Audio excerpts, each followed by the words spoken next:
El título del mensaje de esta mañana es Llamados a invitar. Y vamos a leer una historia que se desarrolla en la casa de un gobernante fariseo, donde Jesús enseña la parábola del banquete. En la Biblia hay dos parábolas parecidas, pero esta es la parábola del gran banquete. Allí vamos a situarnos, imagínese la convocatoria importante de un gobernante, lleva mucha gente al banquete, comía mucha gente, allí había muchas opiniones, siempre en un ámbito político hay muchas ideologías dando vuelta, se discuten, se confrontan, se callan, fingen. Bueno, una cosa que a veces no es nada linda, ¿no? Diferente la iglesia, donde todos deberíamos ser sinceros, amables, cordiales, ¿o no? Sí, atentos para con el otro, ¿verdad? Amorosos y sabios. Bueno, Lucas 14:12 dice, dijo también al que le había convidado, cuando hagas comida o cena, no llames a tus amigos, ni a tus hermanos, ni a tus parientes, ni a vecinos ricos, no sea que ellos, a su vez, te vuelvan a convidar y seas recompensado. Mas cuando hagas banquete, llama a los pobres, los mancos, los cojos, los ciegos, y serás bienaventurado, porque ellos no te pueden recompensar, pero te será recompensado en la resurrección de los justos. Amén. Tomen asiento, por favor.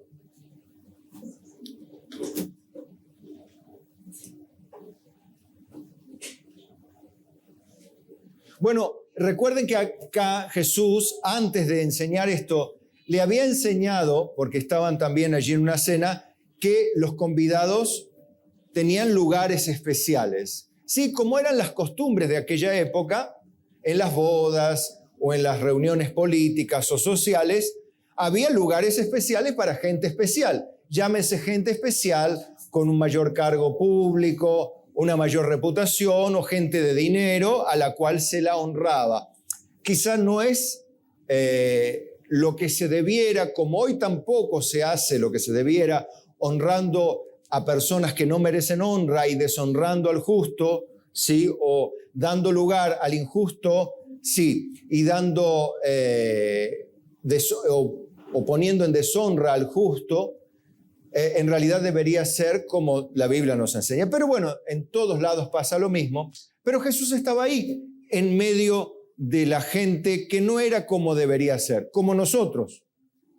Estamos en trabajos donde no todos son cristianos, estamos en círculos sociales donde la gente no es de lo mejorcito, y quizá hay temas muy feos que se tratan, cosas muy pecaminosas, lenguajes inmorales, y cosas que se tratan, frases, pero Dios nos pone ahí. ¿Pero para qué nos pone? ¿Para que seamos iguales que ellos? No, sino para que seamos como una lámpara sobre una pared en alto para que alumbre a todos, como una ciudad sobre un monte que no se puede esconder. La ciudad no se la puede tapar si está sobre un monte. Ahí está y resplandece indefectiblemente.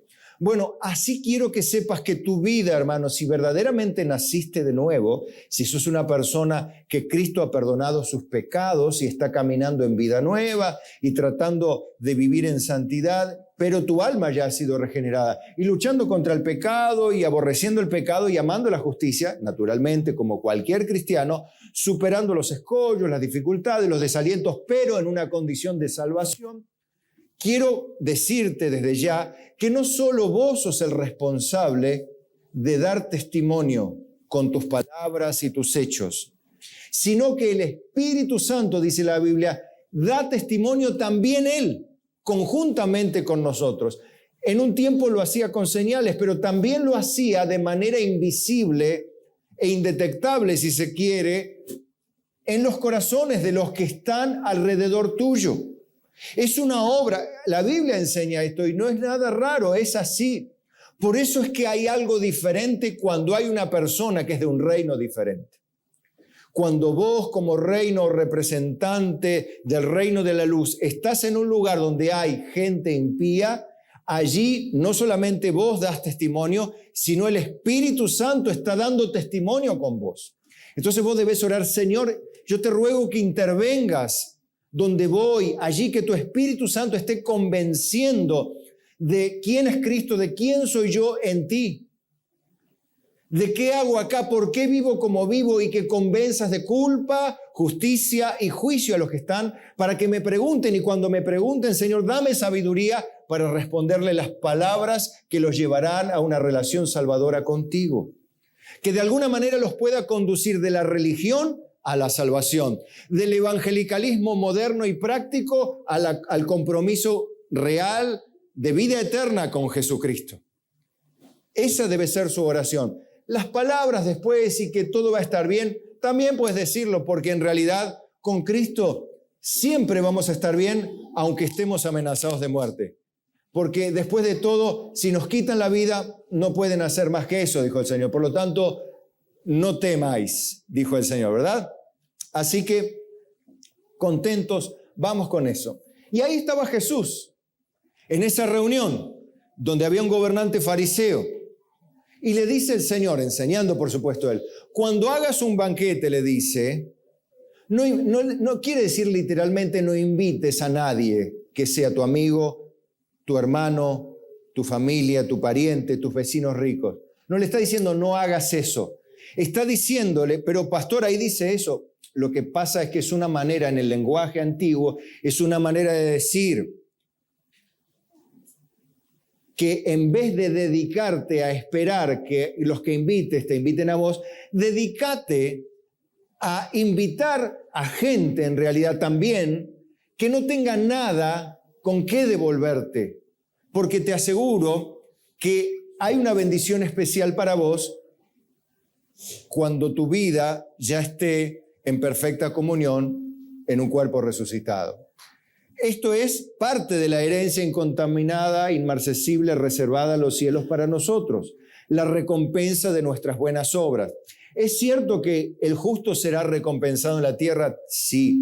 ¿Es cierto que la práctica de la piedad tiene promesa en la vida presente y en la venidera? Sí. Pero también es mucho más grande, lo cual es cierto, que hay una recompensa grande, pero bien grande, reservada en el cielo, en la vida de relación plena con Dios, para cada uno de nosotros cuando nuestras buenas obras han ido en pos de personas que nunca tenían la oportunidad. Y esto no tiene que ver con la acción social, ojo, porque inmediatamente confundimos a veces un deber de la iglesia, el de la acción pública y social. No es ese el deber de la iglesia. El deber de la iglesia es anunciar el evangelio y a los que se convierten, enseñarles que guarden todas las cosas. No quiere decir que circunstancialmente vea a alguien pobre y necesitado y le dé ayuda, y a un hermano mucho más, primero en la fila que los de afuera. Primero en la fila, ¿quiénes están? Los hermanos fieles. ¿Quiénes siguen en la fila? Los hermanos más o menos. ¿Y quiénes siguen en la fila? Los que no son hermanos en la fe. También pueden estar en la fila, pueden estar, pero bueno, si llega la provisión para el último, llega. Y si no llega, lo lamentamos, porque no somos millonarios. Somos gente trabajadora, gente común y corriente. Con todo, mientras tengamos, no nos debemos olvidar de los necesitados. Con todo, no es la prioridad, diga conmigo, la acción social no es la prioridad de la iglesia. La Biblia no enseña que eso es prioridad. La prioridad es hacer discípulos. ¿Y la acción social puede ser un medio para hacer discípulos? Claro. Pero el objetivo principal, ¿cuál debe ser? Hacer discípulos, no la acción social en sí misma. De nada sirve que hagamos muchas cosas para mandar con la panza llena a la gente al infierno. No sirve. Bueno, pero me lleva una recompensa. No es el objetivo de Dios que cargues recompensa por hacer bien a los que no te hacen bien. No ese es el objetivo. Recordá que el centro del universo no sos vos. El centro es Dios. Ya lo vimos en la prédica pasada, el miércoles. cuando el centro es Dios. Nosotros estamos acostumbrados a que el centro de la creación somos nosotros y que Dios está preparando para un día ponernos en el trono y en el centro a nosotros. No, el centro siempre es Cristo. Por favor, escuche la prédica, que es un poquito más corta que la de hoy, que va a ser de 2 horas. No. Quiero que mire ahí para que usted salga del centro que le pertenece a Dios.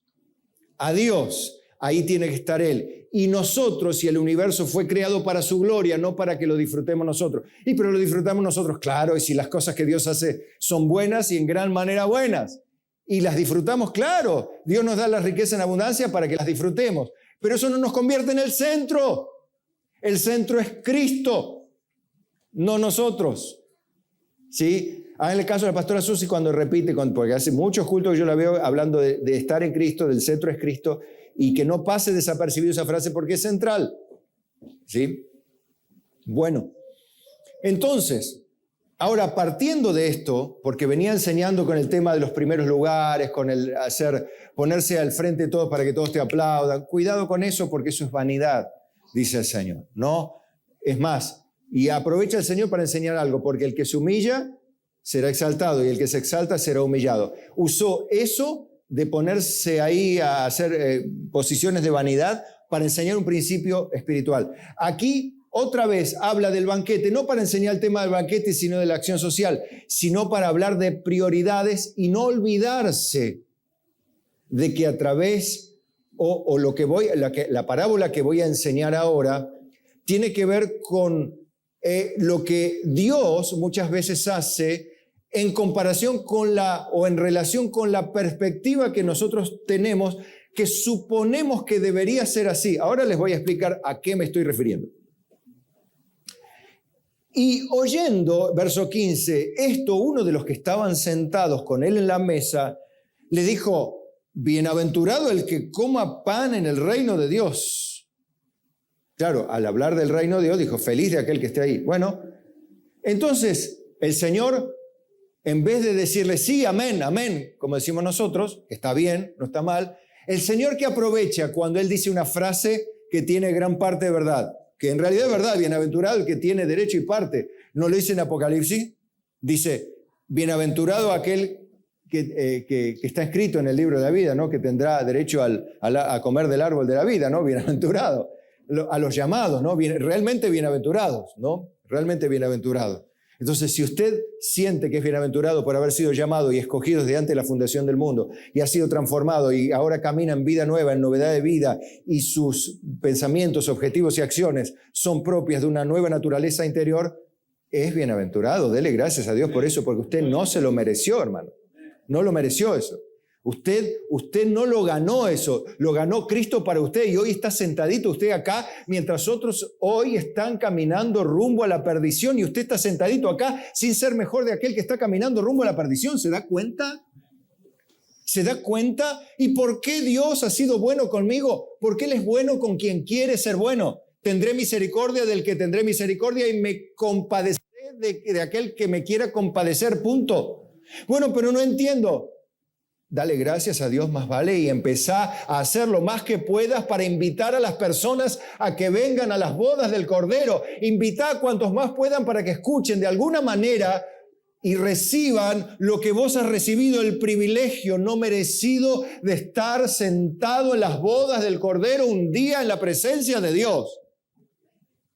Porque realmente es algo maravilloso que algunos no están valorando. Y si no lo están valorando, la pregunta es, ¿sos salvo? Como decía Adrian Rogers, permítame preguntarle, estimado caballero, ¿es usted salvo?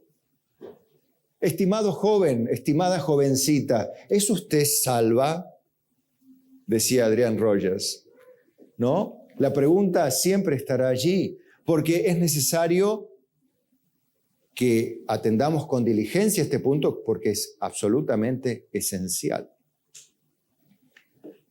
Entonces, Jesús, aprovechando toda oportunidad, imagínense, ¿no? El Señor ahí está, esa cara de profunda santidad y profundo amor, ¿no? Que el Señor y autoritativa también, ¿no? Su presencia, su imagen, Qué impactante debe ser estar al lado del eterno Dios hecho a nuestra semejanza o que toma nuestra semejanza, ¿no? Me imagino el combate, imagínese, hermano, el combate de los apóstoles cuando ellos empezaban a descubrir que el hombre que caminaba con ellos era nada más y nada menos que Dios. ¿Se imagina eso usted? A mí me pone la piel de gallina saber que un hombre de repente se comienza a revelar a mi vida, imaginándome en aquella época, ¿no? Y que descubro que es Dios, que es el Mesías prometido, que se empieza a cumplir en él todas las promesas hechas por los profetas y desde el principio, ¿no? ¿Qué combate, qué admiración? Por eso Pedro en un momento cuando levanta los peces, ¿recuerda cuando levanta los peces? Que el Señor le dice, tira la red, pero Señor, toda la noche hemos estado trabajando. Y levanta y siente que estaba le dice, Señor, apártate de mí que soy pecador. Se daba cuenta, ¿no? Se daba cuenta que era Dios el que estaba al lado de él. ¡Qué impacto, hermano! Algo así me pasa cuando leo su palabra. Lo veo a él.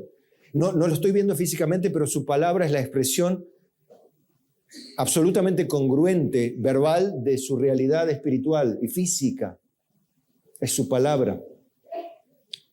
Entonces, Jesús le dijo a este hombre que le preguntó, ¿no? Imagínense. Y le empieza a contar el Señor. Un hombre hizo una gran cena, ¿no? Aprovechando la cena. Estaban en una cena real. Mucha gente, muchos invitados. Y hablando de estas cosas, ¿no? De invitar a los mancos, los cojos, los ciegos. La gente que no era digna de estar en esa cena.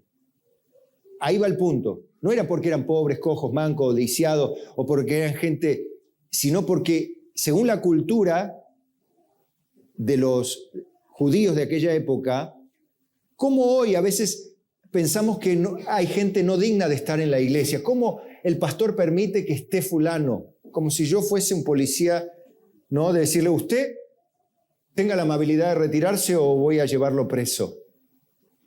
Yo no puedo hacer eso. Yo no puedo decirle a gente quién entra y quién no, pero a veces se me lo reclama, como que yo tengo la obligación de dejar a alguien que esté o que no esté.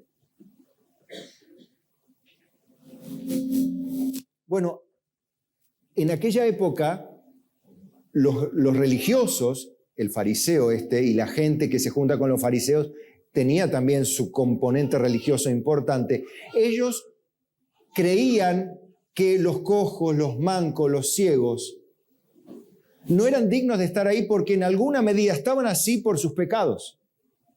Por eso ese conflicto que ellos tenían cuando nació ciego por el pecado de ellos y de sus padres, pero no se le ocurrió preguntar, ¿y por qué nació ciego? ¿Porque Dios quiso? No se les ocurrió preguntar eso. ¿Por qué preguntaron lo otro? Porque ellos estaban acostumbrados en su manera de pensar que toda persona que es ciega, que es manca, que es coja, no tenía derecho a estar entre los religiosos, entre los que practicaban el judaísmo, la religión profesional. Ellos no tenían porque Dios de alguna manera ya los había separado.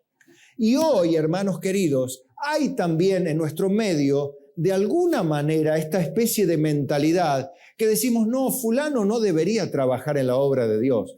No porque ya no está el tema si es manco, cojo, ciego, sino porque no tiene lo que nosotros esperamos que tenga para poder trabajar en la obra de Dios o para poder ser del reino de Dios. Creemos que no es digno y nosotros sí nos creemos dignos, aunque sabemos que no estamos en el reino de Dios porque fuimos dignos, pero heredamos esta mentira y está internalizada en nosotros y de alguna manera sesga el juicio. ¿Qué significa un juicio sesgado? Significa que está contaminado con una manera de pensar incorrecta o correcta, pero que hace un juicio parcial, no imparcial. ¿Se entiende el concepto? Entonces, cuando nosotros pensamos mal, porque nos paramos en la perspectiva de alguien que se siente digno y con derecho, y otro que no tiene el derecho ni es digno de estar. Bueno, esto pasaba allí con los cojos, los mancos y los ciegos, y ahora lo van a entender más. Entonces Jesús le dijo, un hombre hizo una gran cena y convidó a muchos, y a la hora de la cena envió a su siervo a decir a los convidados, venid que ya todo está preparado. Y todos comenzaron a excusarse. Fíjese que también esta cena es propio de una boda también. Cuando usted hace una fiesta, usted espera que los invitados vengan, ¿o no? Uno hace una fiesta y como siempre relatamos un cumpleañitos que tuvimos cuando Agustín era chico. Me acuerdo que una mamá hizo un cumpleaños, invitó a todo el curso y fueron Agustín y 2 chiquitos más, creo, una cosa así. ¿No era así? Fue algo así. Qué dolor me dio. Pobre mamá, decía. Invitó a todos los compañeritos de la escuela y fueron 3 nada más. Digo, qué frustración, pobre mamá. Todo el trabajo que hay, todo el entusiasmo del niño. Me imagino un dolor, me dio ganas de llorar. Hasta ahora todavía siento la frustración de esa mamá. Y me sirve como ejemplo para entender cuando este hombre que está en la parábola, no es una historia, ¿no? Envió a su siervo, o sea, a su esclavo. Recuerden que todo está en el contexto de la antigüedad, donde había un amo y los siervos eran los esclavos, que era natural, o sea, era común que la gente tenga esclavos, que trabajasen, y el esclavo estaba acostumbrado, para él era perfectamente común, natural, que esté como esclavo de su amo, y realizaba tareas, y el amo se encargaba de cuidarlo, de darle alimento, vestido y comida. Bueno, el siervo va como mensajero, no había WhatsApp en esa época, tampoco teléfono, no había métodos de comunicación masiva, pero había naturalmente formas de comunicar, llevar mensajes a través de mensajeros. Bueno, esa era la forma. Pero cuando el mensajero volvía con el retorno, venía con una excusa. Y vea qué clase de excusa, para que usted vea si tenía sentido. El primero dijo, he comprado una hacienda y necesito ir a verla. Te ruego, me excuses. ¿Y qué tiene de malo, pastor, que vaya a ver una hacienda que compró? A ver, le pregunto a usted para comprar una casa, ¿la compra y después la ve? ¿O la ve y después la compra? Entonces, ¿no es una excusa tonta? Bien tonta. Dígame alguno que compró una casa, un coche y después lo ve.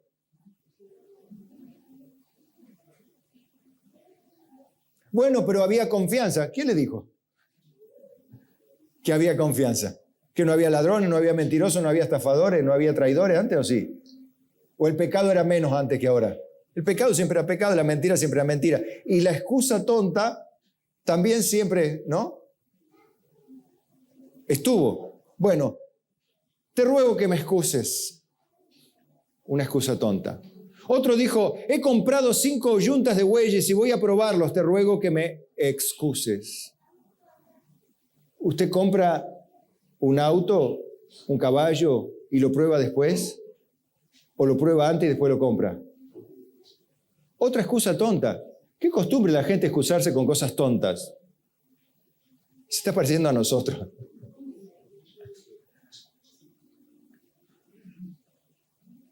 Y otro dijo, acabo de casarme, por tanto no puedo ir. Pero pará, la ley decía que un recién casado no estaba obligado de ir al servicio militar, eso es cierto, pero no de ir a una fiesta. ¿Cómo que no puedo ir? Estoy recién casado y una fiesta, vengan los dos, marido y mujer, vengan a la fiesta. No, estoy recién casado. Ah, no podés tocar nada si estás recién casado. ¿No es una excusa tonta, una tras otra, de las diferentes convidados? ¿Por qué el Señor hace esta clase de excusas tontas? Porque representa las frases que nosotros utilizamos para no responder a los llamamientos de Dios. Siempre cosas irracionales y tontas, que no tienen en realidad excusa, pero parecen excusas válidas. pero no son válidas, son tontas. Y como el señor de la casa no es tonto y como Dios menos, van a ver esto a partir del verso 21. Vuelto el siervo, el mensajero, hizo saber estas cosas a su señor, al amo. Entonces, enojado el padre de familia, ¿por qué se enojó?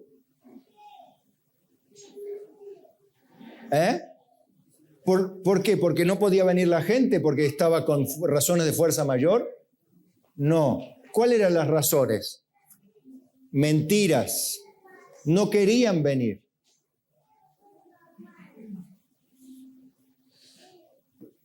Entonces, ¿qué le pasó al Señor? Se enojó. ¿Y qué dijo al siervo? Ve pronto por las plazas y las calles de la ciudad y trae acá pobres, mancos, los cojos y los ciegos. Fíjese que el Señor utilizó esta parte de la sociedad que nadie tenía como digno, y los que eran dignos, que fueron invitados, se excusaron, o los que tenían imagen de dignos, vamos a decirlo así, porque evidenciaron a través de su tonta excusa que no eran dignos en realidad, pero ellos se creían dignos, por eso se excusaron. En tal caso dirían, no, yo no voy porque no soy digno. Pero no dijeron la verdad, dijeron una mentira creyendo que eran dignos, pero se excusaron.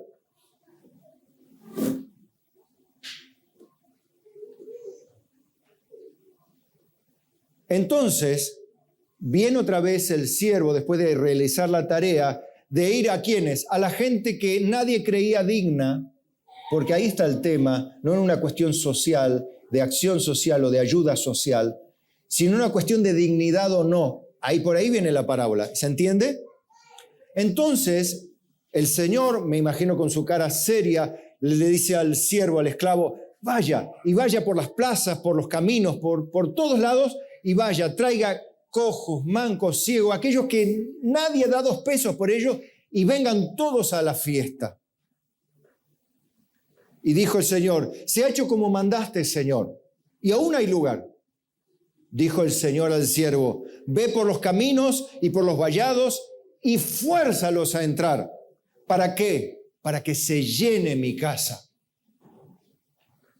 Porque os digo que ninguno de aquellos hombres que fueron convidados gustará mi cena. Enojado, ¿no? Este Señor con minúscula. Ahora, sin lugar a dudas, vemos que en un contexto judío, en la nación de Israel, en un ámbito religioso político, cada uno de los participantes o de los personajes que están representados en la parábola, sin duda representan a alguien. ¿A quiénes? Y a la nación de Israel. ¿Y los esclavos quiénes son? Los mensajeros de Dios. ¿Y el Señor quién es? El Dios Todopoderoso, quien llama a su reino a los judíos, y ellos no quisieron venir a Él, no quisieron venir a Dios. Jesús se los dijo en la cara, ustedes no quieren venir a mí para que tengan vida, por eso no me pueden oír, porque no quieren venir. Y este enojo es el enojo de Dios. Por eso Israel es cortado y en su lugar es injertada el olivo silvestre que representa otra vez a los gentiles, a los que los judíos no creían dignos, los cojos, los mancos, los ciegos. O sea, ustedes, o sea, yo. Nosotros somos representados por esos cojos, mancos, ciegos, que hoy estamos en el reino de Dios, que justamente éramos tenidos por indignos de parte de los religiosos profesionales, de aquellos que se creían dignos pero que no quisieron venir. Entonces, como no quisieron ir a los pies de Cristo, a los pies del Señor, el Señor manda mensajeros para llamar por los collados, los caminos. ¿Y qué es eso? Y lo que no es Jerusalén, lo que no es Israel, o sea, Córdoba también. Donde hay cojos, mancos, ciegos, que no merecen el reino de Dios, pero son llamados por Dios a formar parte de ese reino, hermano. ¿Y qué es la frase linda que vienen los siervos diciendo, Señor, todavía hay lugar? Bueno, pues que se llene mi casa, vayan por más. Ahora, sin lugar a dudas, esto trae automáticamente a la mente la asociación con el cristianismo, el reino, el predicar el evangelio, el invitar a las personas a venir a Cristo, aunque no creas que son dignos. Generalmente nosotros creemos que alguien, porque es una buena persona, porque es una persona que tiene habilidades, o porque tiene dinero, o porque tiene instrucción universitaria, pensamos que debería estar más en el reino de Dios, y aquel que no sabe hablar bien, o no tiene mucha capacidad de comunicarse, o que es más bien retraído, debería en tal caso esperar afuera a ver si se merece que nosotros lo invitemos al reino de Dios. Claro, no se dice, pero a veces se hace. Y eso enoja mucho al Señor. Por eso, mis amados hermanos, el Señor te llama a invitar a todos aquellos que aún no te parecen dignos. Por supuesto, si es pobre o rico, no importa. Acá no hay grado social que dice, bueno, entonces vamos a ir a las villas, porque allí hay mucha gente. No está diciendo eso el Señor. Está diciendo a aquellos que nadie valora como dignos. Puede ser una persona adinerada que es tan soberbio y tan orgulloso que va a decir, no, este soberbio y orgulloso en la iglesia nunca va a estar, ni Dios lo permita. ¿Quién sos vos sino otro gobernante fariseo más? O yo. Si decimos eso, hermano, ¿qué sabés si su vida no puede ser transformada por el Señor? Si bien su orgullo, su autosuficiencia lo puede convertir en un cojo, un manco, un ciego para entrar al reino de los cielos, pero Dios puede traerle sanidad a ese hombre y convertirlo en un siervo de Dios también, en un esclavo de Jesucristo, preparado para a su vez invitar y para que se llene la casa del Señor, hermano. Sin lugar a dudas, vos ves que nunca deberíamos ocupar el lugar de un gobernante fariseo o de los invitados de esa casa. Nunca, hermano. Ni Dios lo permita que tengamos esa actitud segregacionista, esa actitud separatista que decimos, no, esos no son cristianos, esos no deberían estar entre los santos de Dios. ¿Qué sabés si no está llamando Dios a que ellos mismos estén adentro para que se conviertan? Ahora, por eso digo que no cualquiera que sea cojo, manco, ciego o lisiado o persona que sea de una villa miserio. No. Porque a esas personas a las cuales vos convocás le vas a tener que plantear bien el asunto. Porque no es cuestión, bueno, vengan a la iglesia, Dios va a hacerte próspero, Dios va a sanar tus heridas, va a sanar tu matrimonio, va a educar a tus hijos, va a trabajar por vos. Vos lo único que tenés que sentarte en la iglesia y recibir tu milagro. Lo único que tenés que hacer es creer en Jesús. No, lo único que tenés que hacer, es lo primero que tenés que hacer, creer en Jesús y después todas las cosas que Él nos ha mandado. Por eso, en Lucas 14:25, explica que grandes multitudes iban con Él en un momento y se vuelve y les dice, ¿no? Si alguno viene a mí y no aborrece a su padre y a su madre y mujer e hijos y hermanos y hermanas y aún también su propia vida, no puede ser mi discípulo. O sea, ¿quién puede ser discípulo de Cristo? ¿Cualquiera? ¿Cualquiera qué? ¿Que sea cojo, manco, ciego? Sí, cualquiera cojo, manco, ciego, pero que esté dispuesto a poner por encima de papá, de mamá, de los hijos, de la mujer, de hermanos, hermanas y aún de su propia vida al Señor Jesús. Tiene que estar dispuesto a eso, ¿sí? Es más, le dice, y el que no lleva su cruz y viene en pos de mí, no puede ser mi discípulo. Si no hay un espíritu de autonegación, de compromiso, no hay espíritu de servicio, de negarse los placeres de la vida, de negar tu propio sueño, tu propio proyecto de vida y ponerlo a disposición del Señor, tampoco podés ser discípulo. Bueno, pero entonces no entra nadie. No. Hay gente que entra, que está dispuesta a rendirse y rendirlo todo a los pies del Señor. Hay gente que sí, y hay gente que está como en la casa del gobernante fariseo, que está mirando de lejitos. que está tocando de oído, que está mirando y está en el conjunto de las personas que se mueven alrededor de Cristo. Grandes multitudes iban con Él. Ahora, esas grandes multitudes no eran salvas. Le dice el Señor, guarda con esto, guarda que no cualquiera que diga ser cojo, manco, ciego, pobre de la villa, miserable o viuda o todo puede estar en el reino de Dios. No. Esto es para gente que no se excusa por nada, mucho menos excusas tontas, porque si alguno puede decir, no, lo que pasa es que tengo a mi padre todavía, deja que los muertos entreguen a sus muertos y tú ven y sígueme. No, lo que pasa, Señor, lo que pasa, no, tú ven y sígueme. Al joven rico le dijo, tú da todo lo que tienes a los pobres y luego ven y sígueme y anuncia el reino de Dios. Ah, no, así no, la platita no. Hasta la platita te sigo, ya después la platita no me pidas porque ahí no, ahí ya no te acompaño. Bueno, el Señor dice esto, si alguno tiene la platita por encima de Dios, tampoco puede ser discípulo, porque no podés servir a Dios y a las riquezas. No podés atender primero a tu familia y luego a Dios. Es primero Dios y después todo lo demás. Ahora no, a mí no me cambien las cosas. Bueno, Dios está, pero no esperes estar en la casa, porque el Señor se va a enojar contigo también, como se enojó con los convidados, los llamó y no quisieron venir, porque se excusaron, dijeron, no, Señor, hasta ahí no te sigo.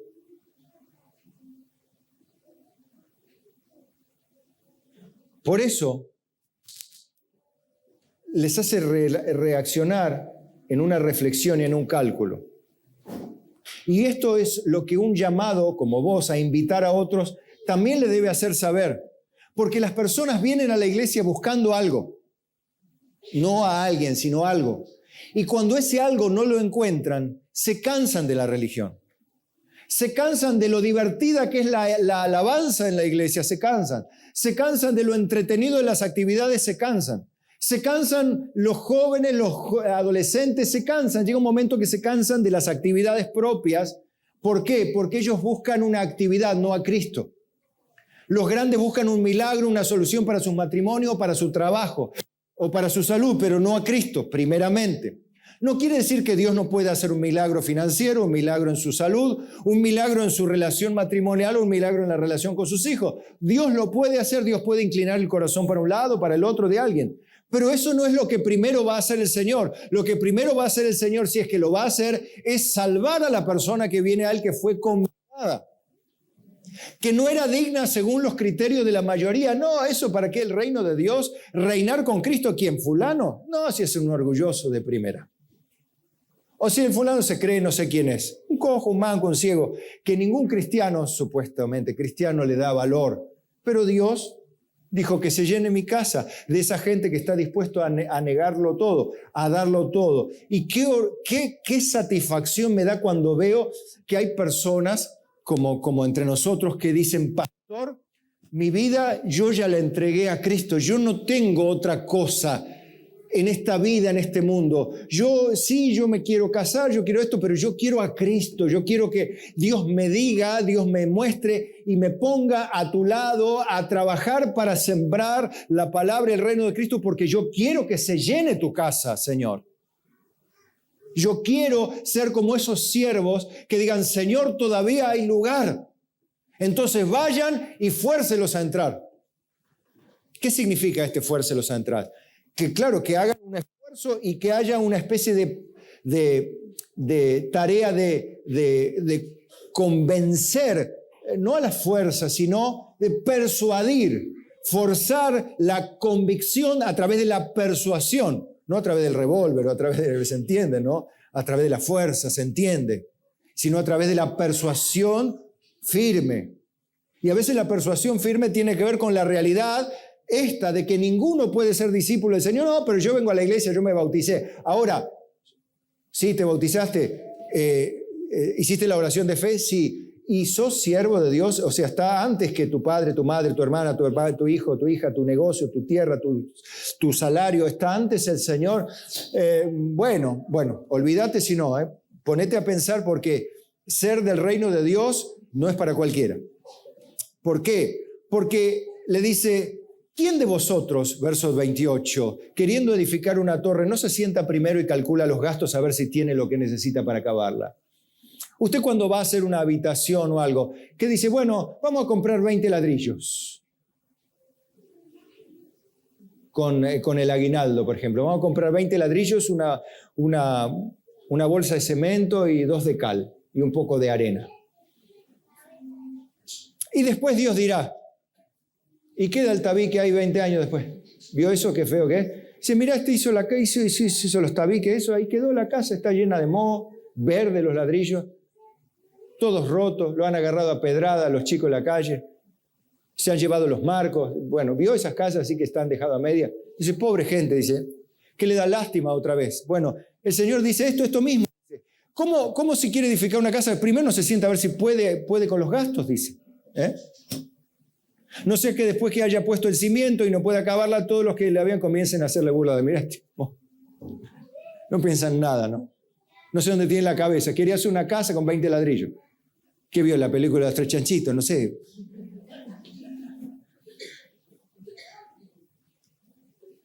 ¿O qué rey, dice, al marchar a la guerra contra otro rey, no se sienta primero y considera si puede hacer frente? Con 10.000 al que viene contra él con 20.000. Me hace acordar a los de la calle también, que se pelean en la calle, no saben que lo van a matar a golpe. Igual parece esos perritos chihuahua que se enfrentan a un Rottweiler. Pero el ladra no sabe que lleva todas las de perder, porque el Rottweiler del primer tarascón que le pegó, lo tragó entero al chihuahua. Pero así parecen los cristianos. Nosotros le vamos a romper todo, le vamos a hacer todo. Como si se llevara el mundo por delante. No, yo con Cristo, en el nombre de Jesús, voy a llevar todo puesto. Y después la fe le alcanza por una semana y media. ¿No? No, porque íbamos a hacer, nosotros vamos a caer, vamos a traer acá, vamos a hacer, nosotros vamos a hacer un movimiento, pastor. No, yo tengo unos planos, unos propósitos. Eso el lunes, ya el sábado, no sé, estoy viendo si me congrego, dónde veo.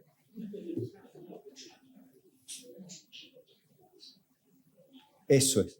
Uno tiene que darse cuenta si tiene el dinero espiritual, si tiene la capacidad para seguir a Cristo. Porque seguir a Cristo te cuesta todo, no mucho. Diga conmigo, todo, no mucho. No es mucho, es todo.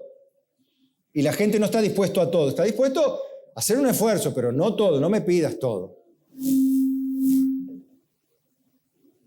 Pero el Señor dice, el que no pone todo a mi disposición no puede ser mi discípulo. Bueno, pero hay puntos intermedios, no en este caso. Así pues, cualquiera de vosotros que no renuncia a, lea usted, todo lo que posee, no puede ser mi discípulo. Reitero, así pues, cualquiera de vosotros que no renuncia a todo lo que posee no puede ser mi discípulo. Y Jesús termina diciéndole a los que le escucharon, porque la gente, ustedes saben que hay algo muy típico, cuando uno predica la verdad, la mayoría de las personas no quieren oír la verdad, quieren oír algo que sea, qué sé yo, emocionalmente saludable, atractivo. O sea, todos necesitamos lo atractivo, lo saludable, lo que nos divierta. Pero a la hora de enfrentar una grave enfermedad, por ejemplo, una enfermedad como el cáncer, pues si no, bueno, yo con una aspirina me conformo, total, con que me calme un poquito, yo confío en que esto va a ser bien. ¿Es de verdad si el tratamiento contra una enfermedad tan violenta o no? No. O sea, debemos ser conscientes que hay que enfrentarla con todo lo que la medicina tiene en el día de hoy, ¿o no? Sí.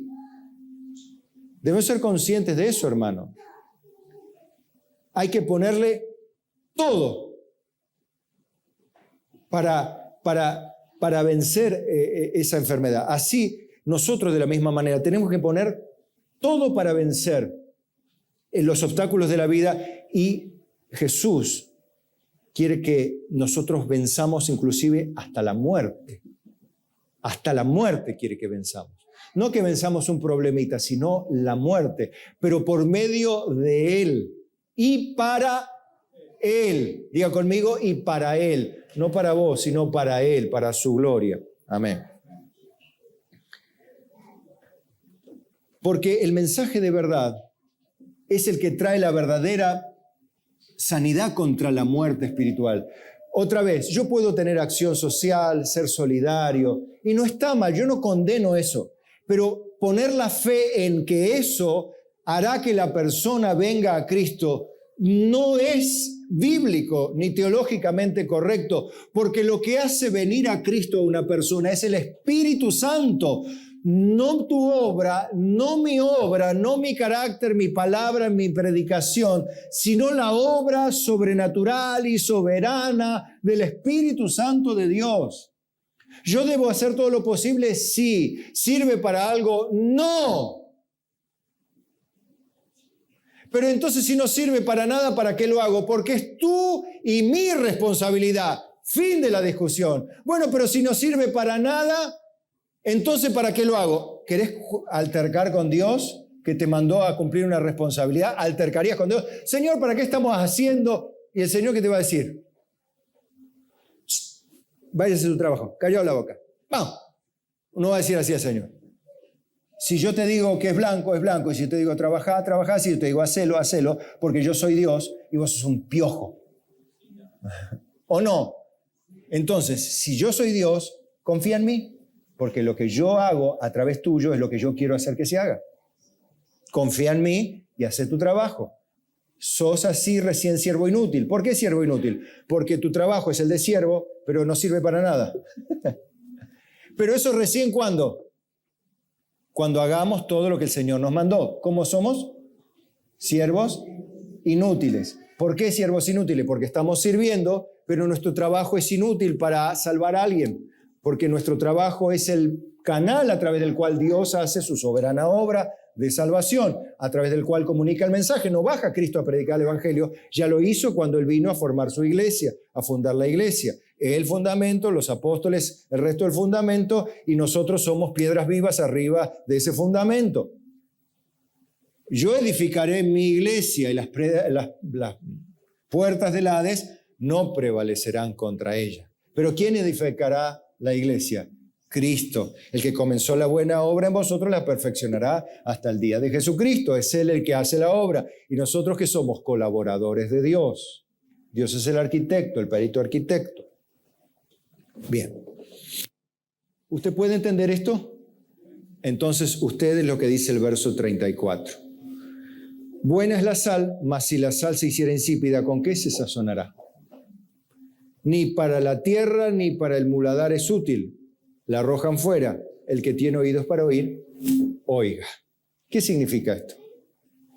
Diciendo, a ver, si ustedes no cumplen su rol como la sal cumple el suyo, porque no cumple su función de salar o de preservar o de purificar, porque ese es representativo de la iglesia. La iglesia es columna y baluarte de la verdad. La iglesia preserva en alguna medida al mundo de la corrupción total. No lo impide, pero preserva o detiene. ¿Por qué piensa que el cristianismo es el peor obstáculo para el comunismo? Porque el cristianismo preserva valores de vida que los gobiernos autoritarios y demás, o como sea, que tratan de sacar lo que Dios formó, lo frena todavía la iglesia de Cristo. Cuando la iglesia sea quitada, la maldad se multiplicará de manera indecible, más aún como está, mucho más. Por ahora la detiene en alguna manera el Espíritu Santo a través de la iglesia. Si usted o yo, hermano, no cumplimos el rol de invitar, de siervos, de llenar la casa de Dios, primero Dios se va a enojar, ya vimos, porque nos consideraremos como de una élite especial que tiene el derecho a excusarse tontamente. Cuidado con las excusas tontas para decirle al Señor. 1. Segundo, Dios se enoja. Tercero, que es una mentira. Cuarto, que quedaremos afuera. 5, que el Señor llamará a otros. Mira que ninguno tome tu corona. Retén lo que tienes. Entonces, ¿qué tengo que hacer, pastor? Lo que tenemos que hacer, seguir invitando, seguir tratando de que su casa se llene, a como dé lugar, no buscar a la gente que parece digna, no, son cristianos, son buenos cristianos. Está bien que se reconcilien con Dios, pero usted vaya por aquellos que nadie, ningún cristiano da 2 pesos, sino vaya por ellos y dígale, el Señor te llama, mira, pero el Señor tiene que hacer esta cuenta, como el que va a edificar la casa o como el rey que va a la guerra. ¿Estás dispuesto a entregarle todo al Señor? Porque el Señor te pide todo. No digas el Señor te va a dar todo. No, al contrario. Si vos te bendices al Señor, el Señor te va a pedir todo. ¿Estás dispuesto? Él te va a regalar la vida eterna. ¿Pero vos estás dispuesto a darlo todo?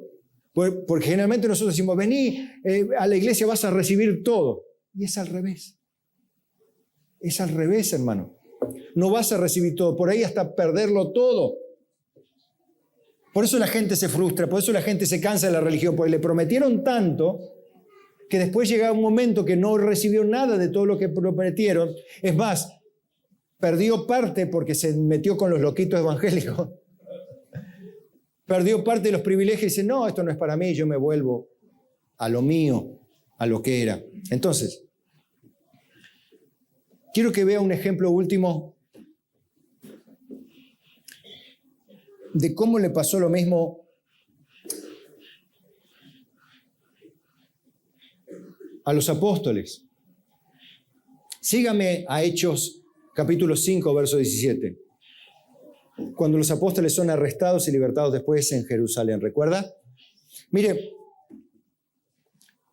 entonces, levantándose, el sumo sacerdote y todos los que estaban con él, esto es la secta de los saduceos, se llenaron de, ¿qué cosa? De celos. Fíjese quiénes se llenaron de celos. Los religiosos, los que se creían dignos, los que sienten que son mejores que otros. Eso es típico, hermano, en el ser humano, que el que se siente mejor que los demás dice, estos no son de los nuestros, estos son de la casta, como se dice ahora, ¿no? ¿Vieron cómo se dice ahora, como dicen por ahí? Estos son otra casta. Y nos sentimos dignos. Bueno, eso sentían el sumo sacerdote y todos los que estaban con ellos. Se sentían verdaderamente valorados por Dios, por su religión, no por su alma.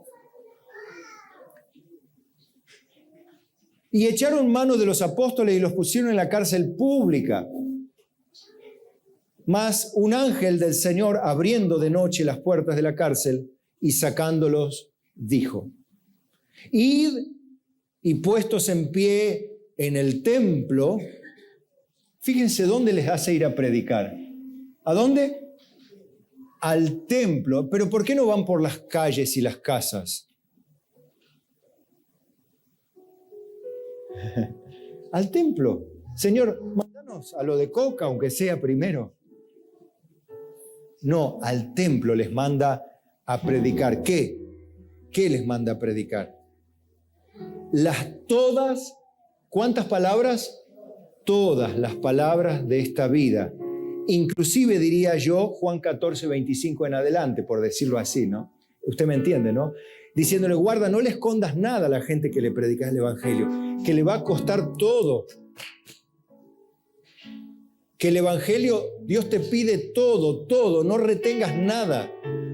Porque si retenés algo, no podés ser discípulo del Señor. Seas cojo, manco, ciego, pobre, infrahumano, persona socialmente apartada, pero si no renunciás al orgullo personal, sea por autosuficiencia o el orgullo por autocompasión, son los dos orgullos, son el mismo orgullo por dos razones equivocadas o que traen error, más bien.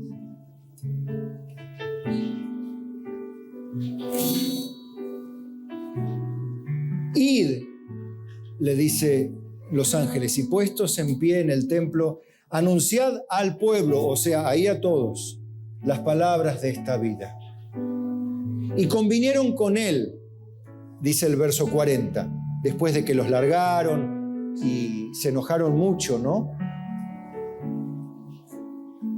Y llamando, a los apóstoles después de azotarlos, les intimaron a que no hablasen en el nombre de Jesús y los pusieron en libertad.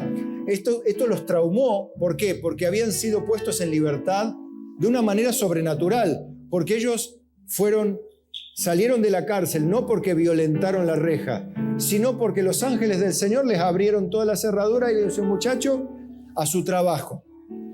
¿Cuál era el trabajo? ¿Huir de los fariseos? No, volver al mismo lugar donde estaban a seguir invitando gente. El pueblo, no al templo, pero invitar a los cojos, los mancos, ir por los caminos, por los collados, por la casa de Coca también, si quiere, vaya. Invítela a que se arrepienta de una vez esa mujer. ¿Me explico, no? Y ellos, ¿qué hacían? Se quejaban, protestaban, se lamentaban. ¿Y dónde están los hermanos? ¿Dónde está la iglesia ahora que nosotros estamos presos? Así somos nosotros, ¿no? A todos nos pasa, ¿o no?